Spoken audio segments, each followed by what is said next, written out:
Hi, ಇವತ್ತು masculine energy and feminine energy ಅಂದರೆ ಏನು ಅಂತ ತಿಳ್ಕೊಳ್ಳೋಣ.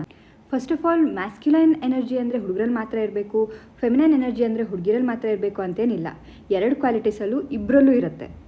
ಆದರೆ ಅದ್ರ ಪ್ರಮಾಣ ಹೆಚ್ಚು ಕಮ್ಮಿ ಆಗ್ಬೋದು. ಮ್ಯಾಸ್ಕ್ಯುಲೈನ್ ಎನರ್ಜಿ ಇರೋರು ಔಟ್ವರ್ಡ್ ಫೋಕಸ್ ಮಾಡ್ತಾರೆ, ಅಂದರೆ ಲಾಜಿಕಲಾಗಿ ಥಿಂಕ್ ಮಾಡ್ತಾರೆ, ಪ್ರಾಬ್ಲಮ್ ಸಾಲ್ವಿಂಗ್ ಬಗ್ಗೆ ಯೋಚನೆ ಮಾಡ್ತಾರೆ, ಡಿಸಿಷನ್ನ ಫಾಸ್ಟಾಗಿ ತಗೊಳ್ತಾರೆ, ಪ್ರೊಟೆಕ್ಟಿವ್ ಆಗಿ ಯೋಚನೆ ಮಾಡ್ತಾರೆ, ಹಾಗೆ ಲಾಂಗರ್ ವಿಷನ್ ಬಗ್ಗೆ ಜಾಸ್ತಿ ಫೋಕಸ್ ಮಾಡ್ತಾರೆ. ಆ್ಯಂಡ್ ಫೆಮಿನೈನ್ ಎನರ್ಜಿ ಇರುವಂಥವ್ರು ಇನ್ವರ್ಡ್ ಫೋಕಸ್ ಮಾಡ್ತಾರೆ.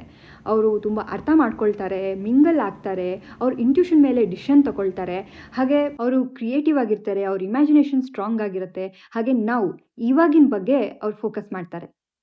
ಇವೆರಡರಲ್ಲೂ ಬ್ಯಾಲೆನ್ಸ್ ಇದ್ದಾಗ ನಮ್ಮ ಲೈಫ್ ಚೆನ್ನಾಗಿರುತ್ತೆ. But as A life coach ನಾನು ಅಬ್ಸರ್ವ್ ಮಾಡಿದ್ದೇನು ಅಂದರೆ, ನಮ್ಮಲ್ಲಿ ಒಂದೇ ಮ್ಯಾಸ್ಕ್ಯುಲೈನ್ ಎನರ್ಜಿ ಜಾಸ್ತಿ ಇರುತ್ತೆ ಅಥವಾ ಸ್ವಲ್ಪ ಫೆಮಿನೈನ್ ಎನರ್ಜಿ ಜಾಸ್ತಿ ಇರುತ್ತೆ. ಸೊ ನಮ್ಮ ಸುತ್ತಮುತ್ತ ಇರುವಂಥ ಜನರು, ಅದು ನಮ್ಮ ಅಪ್ಪ ಅಮ್ಮ ಆಗಿರ್ಬೋದು, ಅಣ್ಣ ತಂಗಿ ಆಗಿರ್ಬೋದು, ಅಥವಾ ಲೈಫ್ ಪಾರ್ಟ್ನರ್ಸ್ ಆಗಿರ್ಬೋದು, ಇವರು ಯಾವ ಎನರ್ಜಿಯಲ್ಲಿ ಆಪ್ರೇಟ್ ಮಾಡ್ತಿದ್ದಾರೆ ಅಂತ ನಾವು ಅರ್ಥ ಮಾಡಿಕೊಂಡ್ರೆ ನಮ್ಮ ರಿಲೇಷನ್ಶಿಪ್ ಇನ್ನೂ ಚೆನ್ನಾಗಿ ಆಗುತ್ತೆ. ಸೊ ಅದು ಹೇಗೆ ಅಂತ ನಾಳಿನ ವಿಡಿಯೋದಲ್ಲಿ ನೋಡೋಣ.